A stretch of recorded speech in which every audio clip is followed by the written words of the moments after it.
Friends, మీకు social మీడియాలో పునర్విక్ అనే వీడియో వచ్చినారు, నేను చూసే ఉంటారు, చాలా వైరల్ అవుతుంది. నేను 4 days బ్యాక్ చూశాను, అది ఫేక్ ఏమో అనుకున్నాను, కానీ అది ఫేక్ అయితే కాదు. ఒకసారి వీడియో చూడండి. ఈ 16 కోట్లు అనేసరికి చాలా షాక్ అయిపోయినా. నేనైతే అసలు ఇప్పటికీ జీర్ణించుకోలేకపోతున్నా. మా పాప పరిస్థితి చూసి కూడా నేను చాలా ఇబ్బందికరంగా ఉంది మాకు. చూశారు కదా, ఇవి అయితే ఆ పాపకు సంబంధించిన హెల్త్ డాక్యుమెంట్స్. ఆ పాప సర్ప్రైజ్ స్పైనల్ మస్కులర్ అట్రోఫీ అనే ఒక డిసీజ్ తో. ఈ టాపిక్ మీద చాలా మంది వీడియోస్ చేసి మిస్యూజ్ చేసుకుంటున్నారు. స్కానర్స్, ఫేక్ స్కానర్స్ పెట్టి. సిగ్గు లేదు మీ అందరికి. మనం చాలా చిన్న క్రియేటర్, ఎంతమంది షేర్ అవుతుందో తెలియదు. ఒక 10 మందికి షేర్ అయినా పర్లేదు, మన వాళ్ళు 10 మంది సాయం కనుక అదిందని నేను ఫీల్ అవుతాను.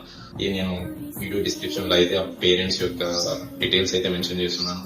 మీకు ఎంత చూస్తే అంత సాయం చేయండి. ఇన్ కేసు మీరు సహాయం చేయలేని పరిస్థితుల్లో ఉంటే చేసే వాళ్ళు, మీకు తెలిసిన వాళ్ళు ఉంటారు కాబట్టి వాళ్ళకి షేర్ చేయండి. అలాగే ఈ వీడియో చాలా మంది చూసే ఉంటారు, షేర్ చేసి ఉంటారు. మనకెందుకని నెగ్లెక్ట్ చేయొద్దు. మీరు చేసే నెగ్లిజెన్స్ ఒక ప్రాణానికి సంబంధించింది కాబట్టి